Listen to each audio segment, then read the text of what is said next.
해결하고 치유하고 회복시키기 위해서 여러분들을 초청한 줄 믿습니다. 우리 주님께서 세우신 강사의 입을 통해서 이렇게 말씀하고 계세요.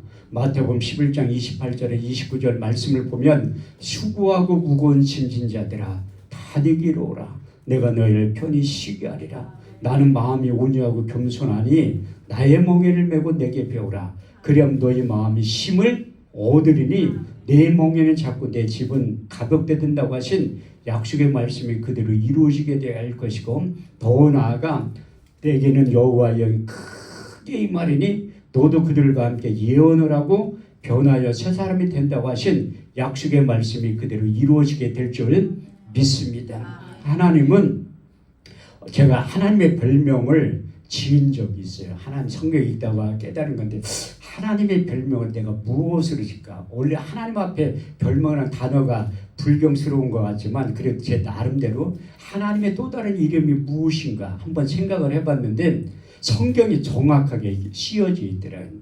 요한일서 4장 8절 16절 말씀을 보면 하나님은 사랑이라고 말씀하고 있습니다.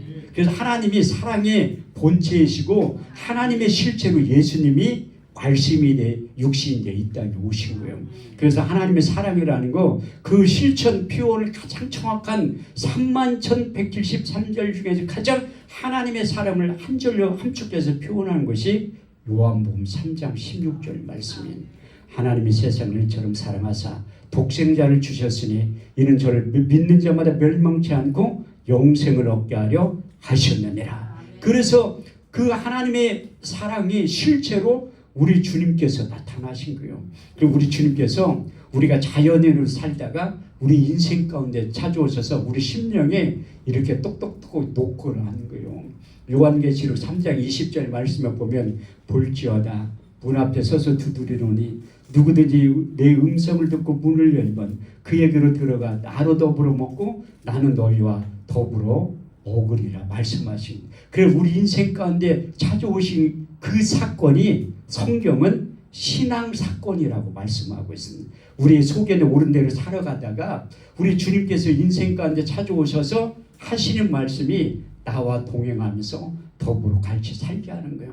그것이 신앙이라고 말씀하고 있습니다. 내 속에는 옳은 대로 살다가 하나님과 동행하면서 같이 손잡고 같이 살기를 원하신다는 게, 그게 신앙 사건이 우리 삶 가운데 일어나는 거예요. 그래서 실제로 나타나신 그 주님이 눈에 안 보이는데 어떻게 주님을 만날 수 있냐? 요한복음 1장 1절에 정확하게 기록됐습니다. 태초에 말씀이 계시니라. 이 말씀이 하나님과 함께 계셨으니 이 말씀이 곧 하나님이라고 말씀하고 있어요. 그래서 하나님에 대해서 자세히 알고 본 분들은 이 말씀을 가까이 읽든지, 그 성경 말씀은 요한계시록 1장 3절 말씀에 보면 복이 있는 사람이 누구인가 정확하게 기록되어 있습니다. 이 예언의 말씀을 읽고 듣고 그 가운데 기록하는데 지켜 행하는 자들이 복이 있다고 성경은 말씀하고 있는 거예요. 그래서 우리가 예배에 집중하는 이유가 무엇인가 하면 하나님의 말씀을 듣기를 원해서 하는 거예요. 믿음 생성 원리는 성경이 말하는 것은 딱 두 가지밖에 없어요. 하나님의 말씀을 부지런히 들어서 우리 심령 가운데 의식과 현상이 일어나는 거예요.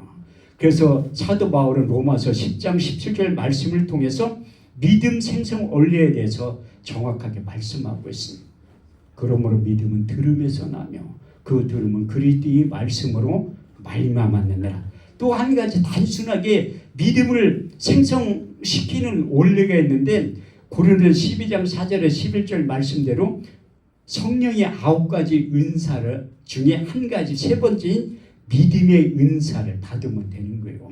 하나님은 믿음이 있는 자들을 기뻐하신다고 말씀하고 있습니다. 히브리서 11장 6절 말씀을 보면 믿음이 없으니 기쁘시게 못하나니 하나님께 나아가는 반드시 그가 계신 것과 또 자기를 찾는 이들에게 상 주시는 이심을 믿어야 할지니라. 할렐루야. 이렇듯이 그래서 우리 믿음이 생성이 되면 하나님 나라가 임해서 이 세상과 하나님 나라를 앞당겨서 이 세상과 하나님 나라를 동시에 살아갈 때 믿는 자들에 따른 표적 5가지가 우리의 삶 가운데 나타난다고 성경은 말씀하고 있습니다.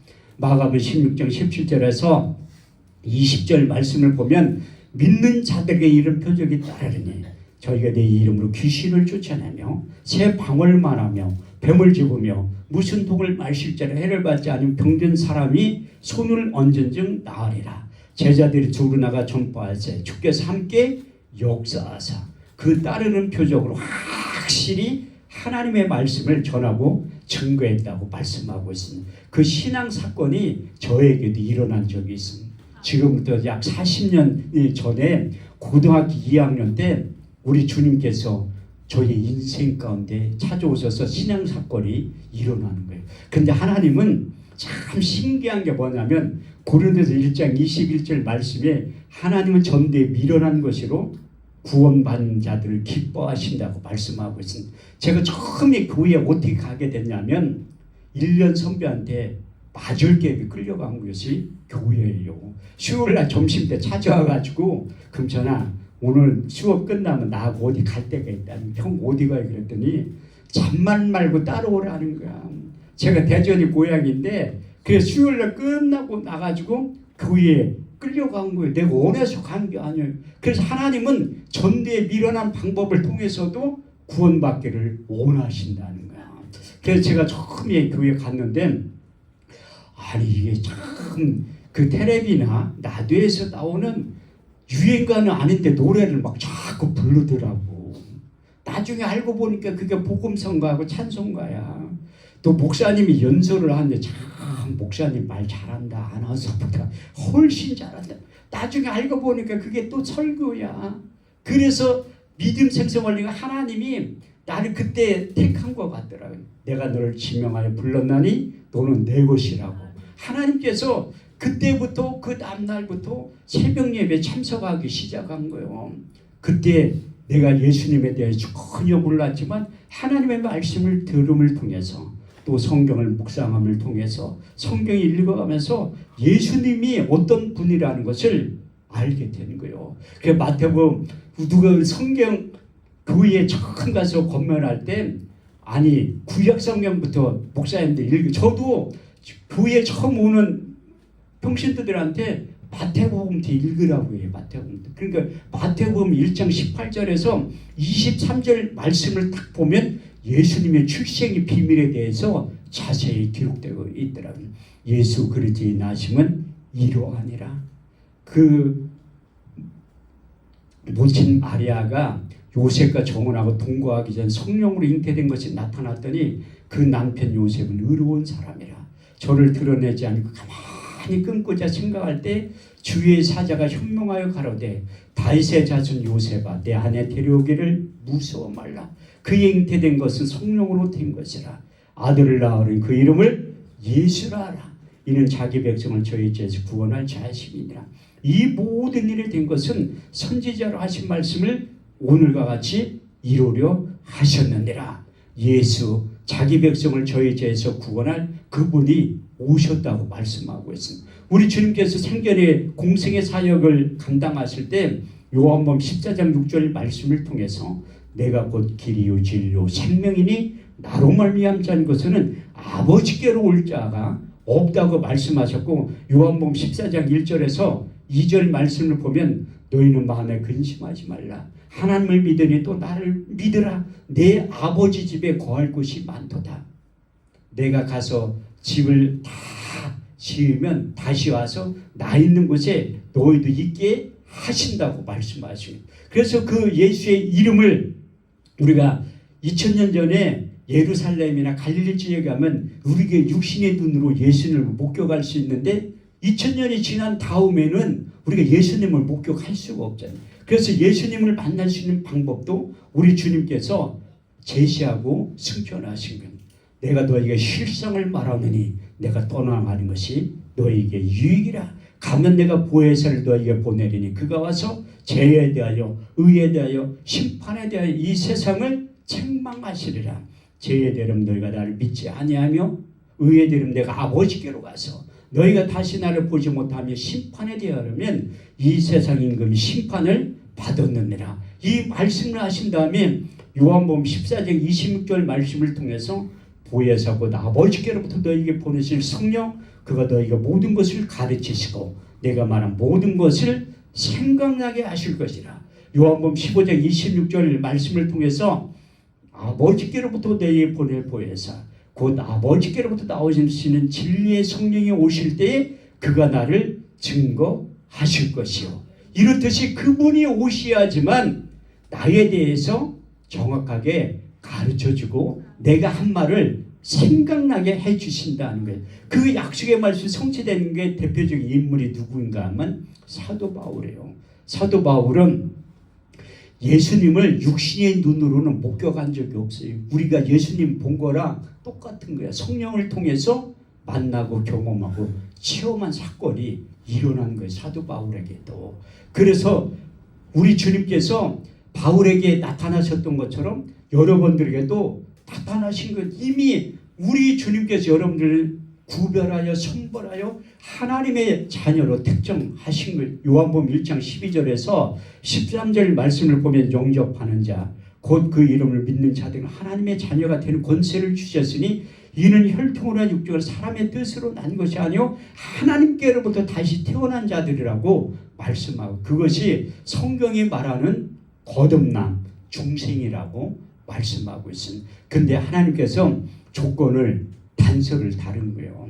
사도행전 4장 12절 말씀에 보면 다른 의씨는 구원을 얻을 수 없나니 천하 인간에게 구원을 얻을 만한 이름을 우리에게 주신 일이 없고 그 이름을 믿기만 하면 영접하면 하나님의 자녀가 되는 특별한 하나님의 은혜를 베풀어 주신 거예요. 그래서 사도 바울이 에베소 2장 8절에 9절 말씀을 통해서 너희가 그 은혜를 인하여 믿음으로 말미암아 구원을 얻었나니 이것이 나에게서 난 것이 아니요 하나님의 선물이라 행위에서 난 것이 아니니 누구든지 자랑치 못하게 하려 하심이니라. 그래서 그 예수 그리스도의 이름의 비밀이 엄청나다는 거예요.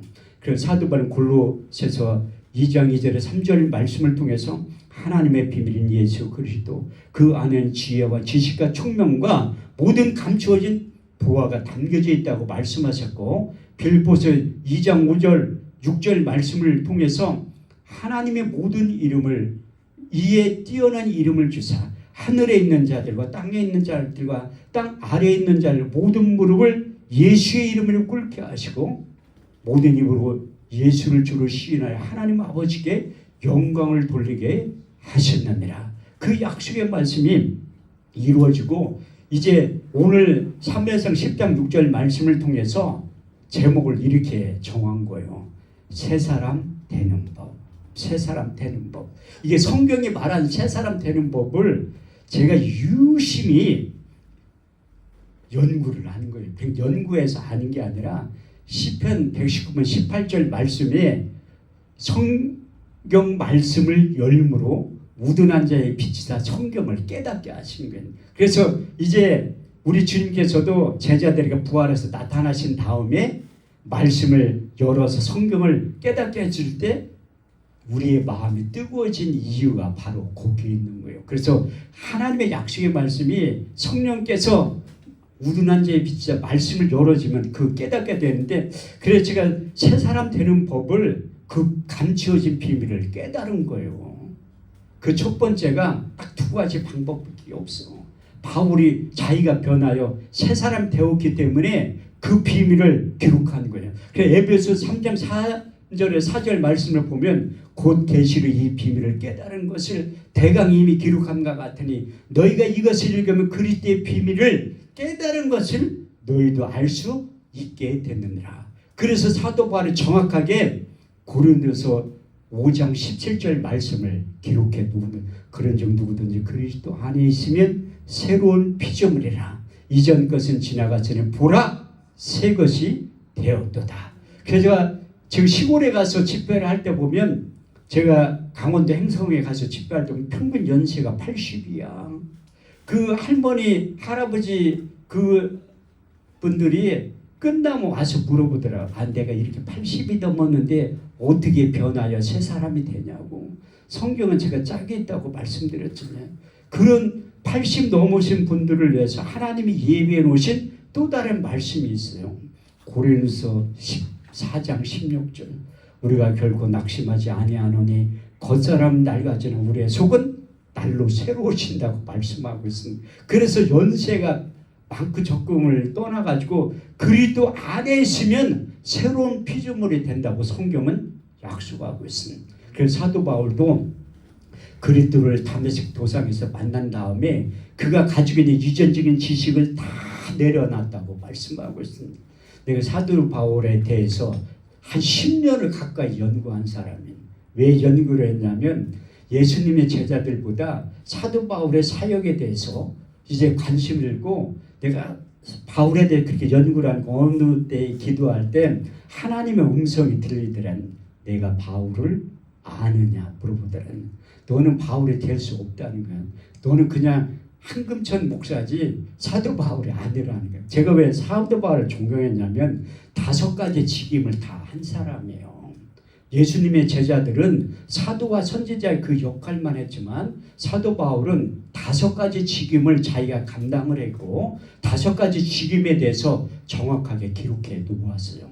에베소 4장 11절에 12절 말씀에 보면 혹은 선지자와 사도와 복음 전한 자와 목사라 교사로 세우셨으니 이는 하나님의 사람으로 온전케 하며 봉사의 일을 하게 하며 그리스도의 몸을 세우려 하셨느니라. 그래서 5가지 직임을 자기가 완성하면서 그 일을 감당하게 됐다고 그는 고백하고 간증하고 있습니다. 그 세 사람이라는 단어가 성경에 딱 4번 나와요.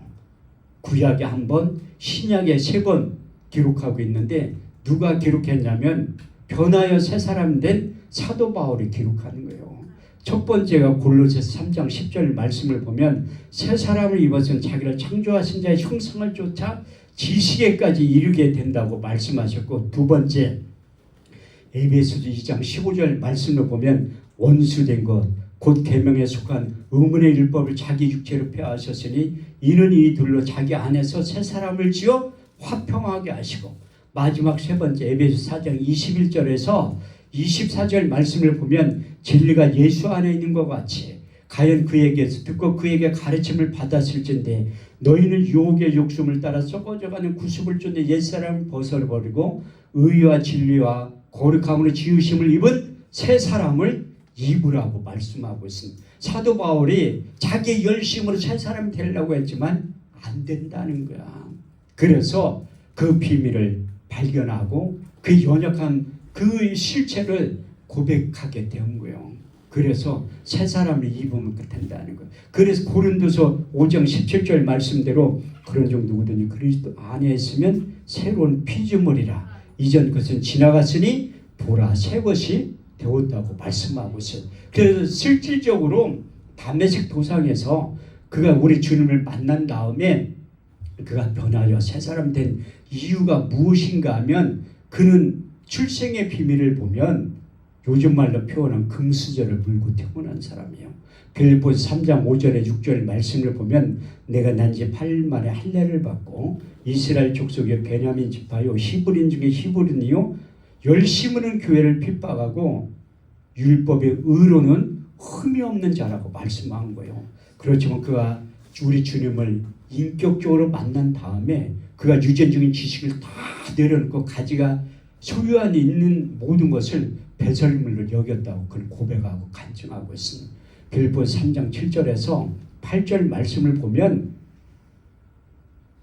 그러나 내게 무엇이든지 유익하던 것을 그리스도 예수를 위하여 해로 여길 분들 해로 여기면 내 주 예수 그리스도를 아는 지식이 가장 고상함을 인함이라.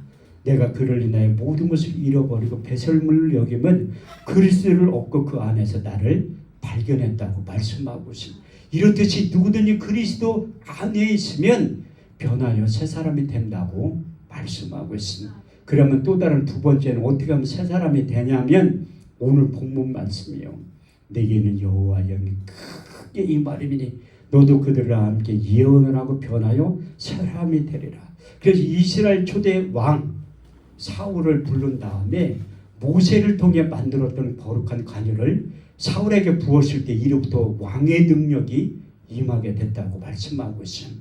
모세를 통해서 거룩한 관유 만드는 방법을 자세히 가르쳐 주셨는데 출애굽기 30장 22절에서 29절 말씀을 보면 여호와께서 모세에게 일러 가라사대 너는 상등 향품을 취하되 액체 몰약 500세겔과 그 반수의 향기름 육개 250세겔과 계피 500세겔을 성소의 세겔대로 하여 감람기름 한 인을 취하여 그것으로 거룩한 관유를 만들되 향을 제도한 법대로 향기름을 만들지니 그것이 거룩한 관유가 될지라.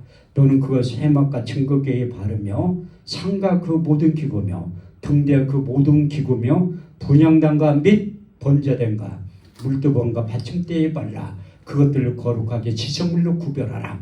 무릇 이것에 접촉하는 것마다 거룩하게 구별되리라. 하나님께서 모세를 통해 만들었던 그 거룩한 관유를 칠해지고 발라질 때 거룩한 지성물로 구분이 된다고 말씀하고 있습니다. 이 약복관 기도원 안에도 모세를 통해 만들었던 거룩한 관유가 보이지 않게 칠해지고 발라졌기 때문에 물건이라고 하지 않고 성물이라고 하는 이유가 바로 거기에 있어요. 그래서 여기에 있는 모든 물건은 하나님의 성물이기 때문에 여러분들의 소중히 여겨야 될 줄 믿습니다. 또 거룩한 관유를 사람의 몸에 부으면 이로부터 능력이 임하게 된다고 말씀하고 있습니다. 출애굽기 30장 30절 말씀을 보면 너는 아론과 그의 아들들에게 기름을 발라 그들로 거룩하게 하고 제사장의 직분을 행하게 된다고 말씀하셨고 열왕기상 19장 16절 말씀을 보면 너는 엘리사의 기름을 부어 너로 대신하여 선지자의 직분을 행하게 된다고 말씀하셨고 사울에게 임했던 왕의 기름 부음은 열왕기하 9장 3절 말씀을 보면 기름병을 가지고 와서 그 머리에 부으며 이르기를 여호와의 말씀에 내게 기름을 부어 이스라엘 왕이 된다고 말씀하고 있습니다. 그 거룩한 관유를 기구에 발랐을 때 거룩한 지점을 구분이 되지만 사람의 몸에 부었을 때 이로부터 왕의 능력, 제사장의 능력, 선지자의 능력이 임하게 된다고 말씀하셨는데 경계의 말씀도 하시길 이것을 함부로 만드는 자나 타인의 몸에 붙는 자는 그 백성 중에서 끊쳐지게 된다고 경계의 말씀도 하시길 출애굽기 30장 31절에서 33절 말씀을 보면 이것은 너희 대대로 거룩한 관유니 사람의 몸에 붙지 말며 이 방법대로 이것을 만들지 말라. 이것은 거룩한 너희는 거룩히 여기라. 무릇 이와 같은 것을 만드는 자나 타인에게 몸에 붙는 자는 그 백성 중에서 끊쳐지게 될 것이라. 그래서 구약 성경 유일하게 거룩한 관유를 사람의 몸에 부을 때 이로부터 능력이 임하고 변화야 새 사람이 된다고 말씀하고 있습니다. 그런데 변화야 새 사람이 되지만 또 예언도 말하게 된다고 말씀하고 있습니다. 그래서 새 사람이 되면 말하는 것도 바뀌는 거 제가 오전에 설교했던 것처럼 하나님의 성령이 우리 육체 가운데 전사하고 들어오시면 많은 이들이 아시지만 그 중에 첫 번째가 우리의 혀를 장악해 버린다는 거예요. 야고보서 3장 8절 말씀 보면 혀에 능히 길들일 사람이 없나니 능히 쉬지 아니하기요 죽인 독이 가득하다고 말씀하고 있어요. 그래서 새 사람을 입어서 자기를 창조하시는 형상을 쫓아 지식에까지 새롭게 함을 있게 만드는 그래서 하나님의 성령을 통해서 계속해서 새 영과 새 마음을 집어넣는 거예요. 일치한 마음 집어넣은 다음에 하나님의 생각이 내 생각이 되고 하나님의 뜻이 내 뜻이 되고 하나님의 일들이 멀게 느껴졌지만 내 일처럼 자연스럽게 되는 이유가 바로 거기에 있어요. 그래서 에스겔서 11장 19절에 20절 말씀을 보면 너희 속에 일치한 마음을 주고 그 속에 새 신을 주어 너희 몸에서 굳은 마음을 자하여 버리고 부드러운 마음을 주어서 너희가 내 율례를 하며 규례를 지켜 행할지니 너희는 내 백성이 되고 나는 너희 하나님이 될 것이라. 두 번째는 에스겔 36장 26절에 27절 말씀을 통해서 내가 너희 속에 새 영과 새 마음을 주어 너희 몸에서 굳은 마음을 자하여 부드러운 마음을 주어서 너희가 내 율례를 행하며 규례와 법도를 지켜 행할 수 있는 능력이 이로부터 임하게 된다고 말씀하고 있습니다. 하나님은 우리들에게 율법 613가지를 주셨지만 하라는 거 하지 말라는 거예요. 성경 말씀은 우리가 깊게 들어가면 정확히 하라, 하지 마라 그렇게 되어 있는데 우리 육체는 하라는 건 또 안 하려고 해. 하지 말라는 건 길을 쓰고 하려고 한다. 왜? 내 생각은 너희 생각과 다르며 내 길은 너희 길과 달라서 하늘의 땅보다 높은 같이 내 생각은 너희 생각보다 높으니라. 그래서 우리가 변화의 새 사람 되면 내 소견에 옳은 대로 살아왔지만 하나님의 소견에 옳은 대로 살기를 원하십니다. 그래서 우리가 변화하여 새 사람 되면 하나님께서 우리 인생 가운데 찾아오셔서 새 일을 하기를 원한다는 거예요. 이사야 43년 18절에 19절 말씀을 보면 너희는 이전 일을 기억하지 말라. 옛적 일을 생각하지 말라. 보라 내가 새 일을 행하리니 이제 나타날 것이라. 너희가 정령이 그것을 알지 못하겠느냐. 내게 광야의 길을 사막의 강을 내신다고 말씀하고 있습니다. 새 영과 새 마음과 일치한 마음을 주신 다음에 우리 생각 가운데 찾아오셔서 우리의 삶 가운데 찾아오셔서 같이 동역하기를 원하신다는 거예요. 그리고 고린도전서 3장 9절 말씀을 보면 너희는 하나님의 동역자들이요 하나님의 집이요 하나님의 밭이라고 하는 이유가 바로 거기에 있습니다. 그런데도 하나님께서 우리와 같이 새 일을 하기를 원하신다고 하지만 우리는 안 돼요, 못해요, 할 수 없어요 이렇게 시인할 때가 많은데 하나님은 우리에게 일을 시킬 때 연장 없이 시키시는 분이 아니에요. 너희가 무슨 일을 하려거든 하나님의 공급하시는 힘과 능력을 받아서 하라는 거예요. 그래서 하나님께서 이사야 40장 29절에 31절 말씀을 통해서 독수리의 날개치듯이 힘을 공급해 주신다고 말씀하고 있습니다. 피곤한 자에게 능력을 주시며 무능한 자의 힘을 더하시나니 소년이라도 피곤하며 곤비하며 장정이라도 넘어지며 자빠지되 오직 여호와를 앙망하는 자의 힘을 얻으리니 독수리 날개치며 올라가면 같을 것이요 다른 박쥐라도 곤비치 아니하고 걸어가도 피곤치 아니하리라. 제가 왜 이 새 사람이라는 단어에 대해서 상당히 관심이 많냐면 제가 새 사람 교회 목사예요. 그래서 관심이 많은 거야. 또 저도 변하여 새 사람이 되었잖아. 그래서 관심이 상당히 많은데 제가 고등학교 2학년 때부터 하나님의 자녀가 됐잖아요. 예수님을 잘 영접하고 믿었기 때문에. 그런데 어느 순간에 제가 부흥회를 통해서 김원서 목사님을 통해서 축복기도를 받으면서 너는 앞으로 목사가 될 것이고 훌륭한 부흥사가 될 것이다. 그런 예언의 말씀을 하시고 나는 하나도 안 믿었지. 담임 목사님과 짜고서 나를 서울로 학교 갈게 돼 나를 잡아놓으려고 저렇게 짜고서 하는구나. 목사님 두 분이 미국에서 강사를 초청해가지고 그렇게 생각했는데 생각을 사라지면 그렇게 복종해서 일찍 신학교에 간 거예요. 86년도에 군대 갔다 와서 신학교로 간 거예요. 일찍. 그런데 제가 일찍 졸업 우리 때는 4년 학교 다닌 다음에 졸업하면 1년 만에 목사 안수를 줬거든요. 그런데 목회를 안 한 거야. 왜 안 했냐면 이 세상 가운데 이 먹고 살다 보니까 아니 부교육자를 가긴 가야 되는데 오라는 데가 있어야지. 제가 신학교 2학년 때 결혼했거든요. 먹고는 살아야 될 거 아니야. 그런데 어디 부교육자 갈 데가 없으니까 매형한테 찾아가는 거예요. 먹고 살게 좀 해달라고. 매형이 그때 사업을 했었는데 찾아가는 게 내가 너 책임지고 먹고 살게 해준대. 아 기가 설기됐지. 그러면서 매형이 저를 살살 구슬리는 이유가 뭐냐면 너는 아직 어리니까 목회를 못한대. 나이 먹어서 좀 해도 전혀 상관이 없다는 거야. 그 얘기에 그렇게 돼가지고 빠져서 먹고 살기 위해서 일을 하기 시작한 거야. 세상 가운데 열심히 일하니까 아이고 내가 언제 신앙생활하고 신학교 나왔나 그렇게 생각을 하는 거예요. 참 이게 믿음에서 떠나는 게 잠깐이더라고. 이게 새벽 예배 가다가 이제 안 가. 수요일날 예배에도 참석을 안 해. 금요철화도 안 가. 주일날 저녁 때 예배에도 참석을 안 해. 주일 성수도 안 해. 그게 사단의 전략군이 한 가지. 예배 가지 마. 빠져도 돼. 그게 빠진 게 여러분들이요. 저도 목사지만 한 달만 예배 안 드리고 기도하고 성경 안 보면 내가 언제 목사는 그 신분을 망각해요. 세상 가운데 예배 안 드려. 제가 장본인이잖아. 장본인. 신학교 다니는데 거의 4년을 철회했던 사람이에요. 그런데도 믿음에서 떠나는 건 잠깐이야. 그래서 세상 가운데 있는데 하나님의 경계에 소리를 하는 거야. 매형이 갑자기 죽었어. 내가 나중에 알고 보니까 나 한 사람 만들려고 IMF도 온 거야.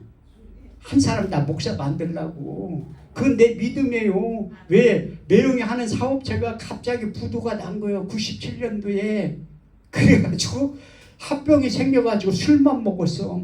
그때 제가 분당에 같이 분안에 그 마을에 같이 살았는데 차병원에 빨리 오래. 매형이 응급실에 있으니까. 그런데 119를 불렀는데 안 태워준대. 얼마나 멀쩡하면 택시 타고 가라고. 119가 안 태워준대. 그래도 응급실에 나하고 같이 있었거든요. 그런데 매형이 죽었어. 내 눈앞에서 죽은 거요. 내가 깜짝 놀랐어. 저번에 오래 살아야 되는데 나 개척할 때 그 개척 자금을 준다고 했는데 도중에 죽으면 어떻게 해. 난 깜짝. 한 사람 이 목회를 못하게 하니까 데려가 버린 거예요. 하나님이. 그래도 불순종하니까 나는 신령한 목사가 아니거든요. 하나님의 음성을 3번이나 들었어. 너 목회할래? 내 딸 데려갈까? 너 목회할래? 내 딸 데려갈까? 너 목회할래? 내 딸 데려갈까? 나는 그때 하나님의 3세판을 좋아하는 줄 알았어요. 똑같은 소리를 3번 들은 거야. 나는 그때 하나님의 음성을 처음 들은 거예요. 그런데 집에 딱 들어가니까 우리 집사람 하는 얘기가 여보 회개할 때가 왔다는 거. 회개할 때가. 무슨 얘기냐니까 자기가 하나님의 음성을 들었대. 내가 언제 들었냐고 하니까 내가 들었던 시간하고 똑같아. 3번을 들었다는 거야. 나 깜짝 놀랐어요. 제가 딸 하나 있는데 그 딸을 데려간다는 거야. 하나님이 가장 불순종할 때 연약한 부분을 건드는 거예요. 내가 정신이 번쩍 나더라고요. 그날 내가 술을 상당히 많이 먹었어. 손대는 것마다 망해. 나 혼자 망하면 괜찮은데 주변 사람들도 망해. 그 매형이 사업이 얼마나 잘 됐던 사람인데 IMF하고 1년 만에 쫄딱 망한 거예요. 그래도 나 붙잡고 있으니까 데려간 거야. 내 눈앞에 죽게 만드는 거야. 아니 얼마나 멀쩡하면 119도 안 태워줬는데 내 앞에서 죽게 만드는 거예요. 나 깜짝 놀란 거예요. 그래도 이게 처리 안 되니까 딸 데려간다는 소리를 하고 내 손대는 것보다 망하니까 위에 계신 주님을 찾아야 되는 땅에 있는 술주자 주님을 찾은 거야. 그 술도 요새 한 박자가 맞아야지 먹는 아무나 먹는 거 아니에요. 우리처럼 많이 먹는 사람들은 3박자가 맞아야지 돼. 첫 번째는 돈이 있어야 돼. 두 번째는 시간이 있어야 돼. 세 번째는 건강이 있어야 돼. 우리처럼 장사하는 사람들이야. 제가 한 달에 32일을 먹었던 적이 있어요. 왜 한 달에 30일이 32일을 어떻게 먹냐? 밤새도록 먹어. 낮에부터 밤새도록. 또 술꾼은 또 술꾼끼리 만나게 되더라고. 분당에 쫄딱 망해가지고 경기도 강주로 이사 갔는데 그 빌라에 사는 사람들이 다 술꾼이야. 장사하는 사람들이야. 여자들이 먼저 친한 다음에 같이 이렇게 올리다 보니까 매일 만나서 술 먹어. 그러니까 한 달에 32일을 먹지. 되는 건 하나도 없고. 그래 이 주님 똑같은 주님 여러분들 분별을 잘 하셔야 돼. 위에 계신 주님이 아니라 땅에 있는 주님을 찾은 거예요.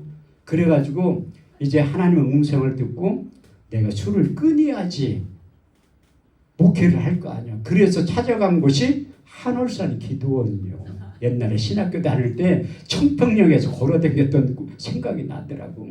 그래서 내가 거의 술을 남긴 적이 없는, 우리 집안이 유전적으로 술을 많이 먹어요. 그래서 일찍 죽은 거야. 아버지도 60에, 엄마도 60에, 삼촌도 60에, 고모도 60에, 심지어 큰형도 60에 죽었어. 내가 우리 형제들한테 그래. 내 덕분에 60 넘어서 오래 사는 줄 알라고. 아무도 안 믿어. 한 사람 그 집안에서 목사가 태어나가지고 나 때문에 누나들이 형이 오래 사는 줄 알라고. 아무도 안 믿어. 아니 그분들도 알아요. 우리가 단명하는 집안이라는 거. 60대면 다 죽었으니까. 나 때문에 오래 산다고. 나도 벌써 죽었어야 돼요. 60 넘어가지고. 그런데 지금까지 살고 있잖아. 그게 하나님의 은혜라니까. 내 수 안에 하나님께서 사명자는 절대 죽지 않는 거예요. 그때 우리 집사람 내 기도원 간다니까 빨리 가라고 하더라고. 그래서 월요일 아침에 일찍 출발해서 가는데 음주단속 하면 내가 걸려서 밤새도록 술을 얼마나 먹었는지 입에서 술 냄새가 풀풀풀 나는 거야. 그래서 한화산 기도원을 딱 갔는데 지금도 그 들어간 입구가 잘 안 보여. 헷갈려. 간판이 없어가지고. 그때 오랜만에 갔는데 술 안 깬 상태에서 갔는데 안 보여. 한 바퀴를 돌고 두 바퀴를 돌고 두 바퀴 돌을 때 그랬지. 아, 때가 안 된 것 같다. 아직 해결 때가 안 됐는 게 한 바퀴만 돌고 안 보이면 집에 가야지. 이렇게 생각 한 바퀴 딱 도는 순간 들어간 입구가 보이더라고. 그래서 찾아갔거든요. 지금부터 22년 전이에요. 22년 전. 그때 갔는데 그때 여름이라 사람이 좀 있더라고요. 근데 내가 아침을 안 먹고 갔잖아. 그랬는데 이게 속이 너무 쓰려가지고 청평 시내에 가서 점심을 먹고 온 거예요. 근데 내 2시 예배하는데 내 거기에서 예배 참석을 안 한 거야. 아니 그게 나간 적이 없는데 한 거의 10년 가까이 나만 안 나가면 괜찮은데 핍박을 해. 집사람하고 딸내미 교회 가지 말라고. 그런 조였다니까요. 그런데 내가 10년 만에 그 기도원 갔는데 예배에 참석할 것 같아요. 안 되더라고. 찬양 소리는 나는데 나하고 상관이 없는 거야. 그래서 예배 안 들어간 거예요. 그리고 바깥에서 주장이 왔다 갔다 차에 있다가 한 다음에 이 저녁 때가 된 거야. 해가 뉘어 질러지고 술꾼들의 특징이 뭐냐면 해가 뉘어 질 때 술 생각이 나고 비가 오면 생각이 나. 그래서 저녁 예배도 참석을 안 한 거예요. 저녁 예배도 참석을. 근데 다 예배가 끝난 찬양 소리가 들리는데 들어가고 싶은 마음이 하나도 없어. 이래서는 안 될 것 같아. 근데 마음속에 이 환청이 들리더라고.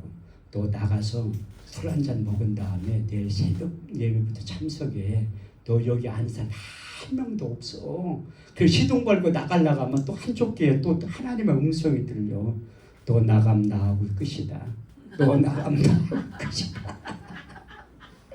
그래서 시동을 껐다가 또 좀 있으니까 또 들려. 한청이 술 먹고 내일 새벽 예배 시동을 걸었다 껐다 걸었다 껐다 한참 9시가 넘었어. 그렇게 싫으니까 이러면 안 될 것 같은 그 잣나무 뒤에 플라스틱 기도 폰이 있잖아요. 거기 딱 들어가는데 내가 완전히 꼬꾸라진 거예요. 거기서 바울이 다메섹 도상에서 우리 주를 만났듯이 거기에 완전히 꼬꾸라진 다음에 울기 시작하는. 난 사람의 눈에서 눈물이 그렇게 많은 줄 나오는 처음 알았다니까요. 울기 시작하는데 새벽까지 울었어. 새벽 예배 들을 때까지 엉엉 울면서 밤새도록 울은 거예요. 근데 우리 주님께 내 인생 가운데 찾아오셔서 6가지의 말씀이 육의 신귀에 새겨주시는 그 첫 번째 말씀이 갈라디아서 2장 20절 말씀이요.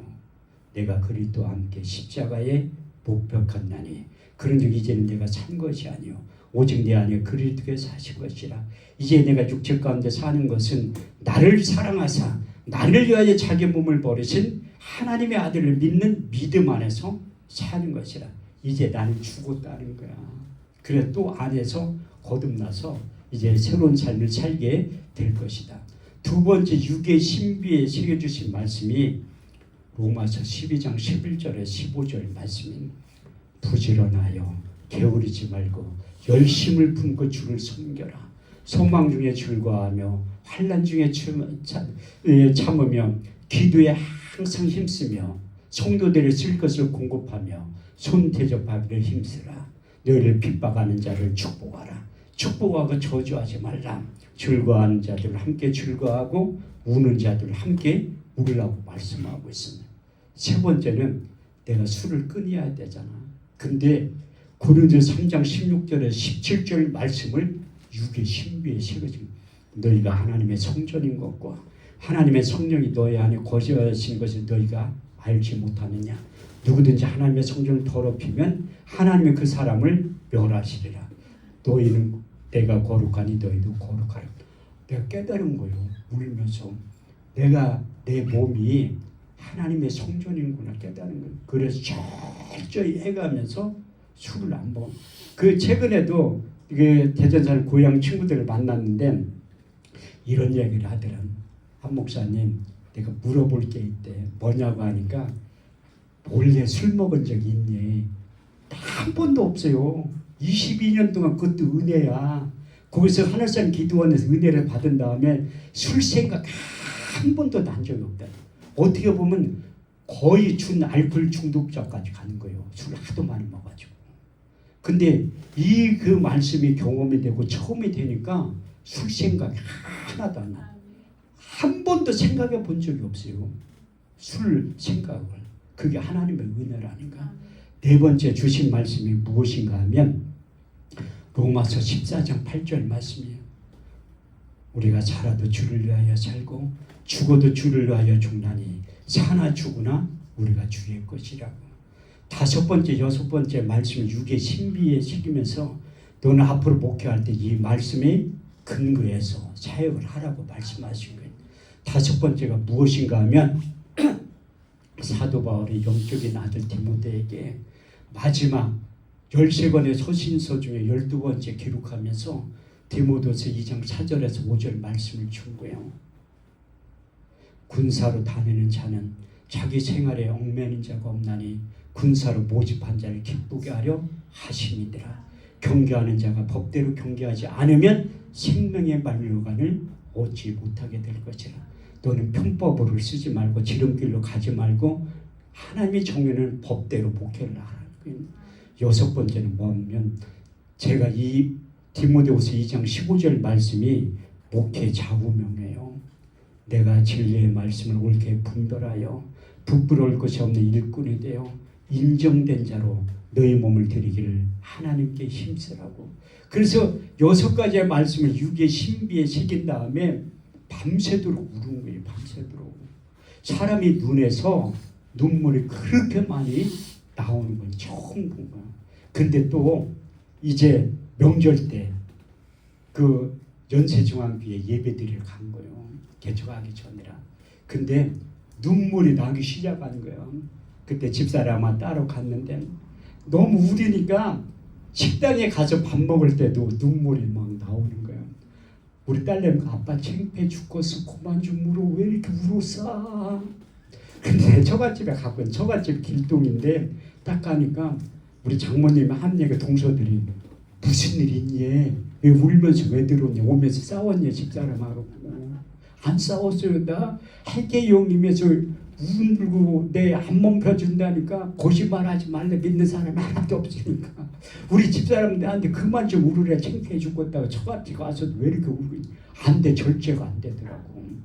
그때 내 안에 더러운 것들 다 정화가 되는 것 같더라고요. 해계용도 하나님이 부어주셔야지 그렇게 되는 거예요. 그 다음부터 내가 하나님이 하라는 건 하고 하지 말라는 건 안 하려고 작정을 한 사람이에요. 근데 그게 간단하더라고. 왜냐하면 내가 하나님 앞에 말 잘 읽기를 작정하니까 간단해. 그 요한복음 8장 31절 32절 말씀을 보면 너희가 내 말에 거하면 참내자가 되고 진리를 알지니 진리가 너희를 자유케 하시니라. 고린도서 3장 17절 말씀을 보면 주의 영이 계신 곳에 자유함이 있다고 말씀하고 있습니다. 많은 분들이 지금도 왜 성경을 안 성하냐고 물어봐요.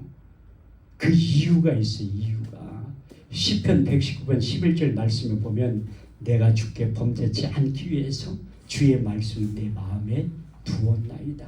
저도 저 자신을 몰라요. 성령으로 충만하지 않으면 육체의 소욕이 앞설 때가 있다. 내가 육신의 생각과 영의 생각이 있다고 바울이 고백했던 거 말씀드렸죠. 육신을 쫓는 자는 육신의 일을, 영을 쫓는 영의 일을 생각하나니 육신의 생각은 사망이요 영의 생각은 생명과 평안이니라. 육신의 생각은 하나님과 원수가 되나니 이는 하나님의 법에 굴복지 아니할 뿐 아니라 할 수도 없느니라.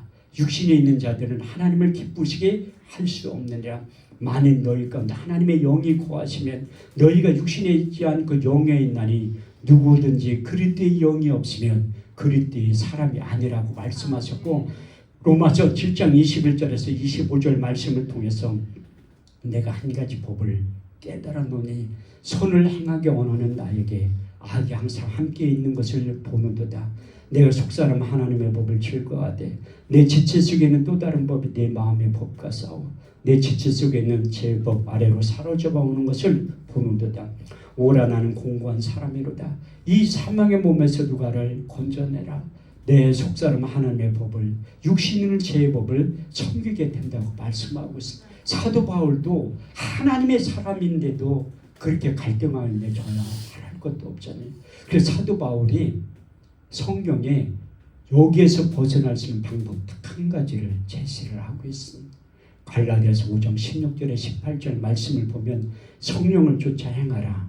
그럼 육체의 욕심을 이루지 아니하노니 육체의 소욕은 성령의 소욕을 거스리고 성령의 소욕은 육체의 소욕을 거스리나니 이 둘이 대적함으로 너희가 원하는 것을 하지 못하게 된다고 말씀하고 있습니다. 그래서 제가 하나님의 말씀을 가까이 하는 이 중에 한 가지가 무엇인가 하면 내가 주의 하나님 앞에 범죄하지 않기 위해서 주의 말씀을 시편 기자가 두었던 것처럼 저에게도 말씀인데 육이 신비의 식이고 무슨 결정적으로 선택을 할 때는 항상 하나님 말씀 입장에 서서 한 거. 왜냐하면 성경이 기록하고 있잖아. 시편 119편 105절 말씀에 보면 주의 말씀 내 발에 등이요 내 길에 빛의 역할을 하게 된다는 인생이 내리기 전에 된다고 성경은 말씀하고 있습니다. 여호수아에게도 당부를 한 거예요. 하나님께서 모세를 통해서 여호수아 1장 8절 말씀을 보면 이 율법책을 내 입에서 떠나지 말며 주야로 그것을 묵상하여 그 가운데 기록한 대로 다 지켜 행하라. 그럼 내가 평탄하게 될 것이다. 형통의 삶을 영위하게 될 것이다. 할렐루야. 그 약속의 말씀이 그대로 이루어져서 제가 변하여 새 사람 되었듯이 사도 바울이 우리 주님을 담메색 도성에서 만나서 변하여 새 사람이 되어서 그가 하나님 앞에 시임받았던 그의 주의 종이 되었던 결과물이 나타났듯이 여러분도 그리스도 안에 있으면 누구든지 변하여 새 사람이 되어서 제2의 인생, 제3의 인생을 다시 시작하게 되는데 하나님이 독수리의 날개치듯 새 힘을 공급해 주셔서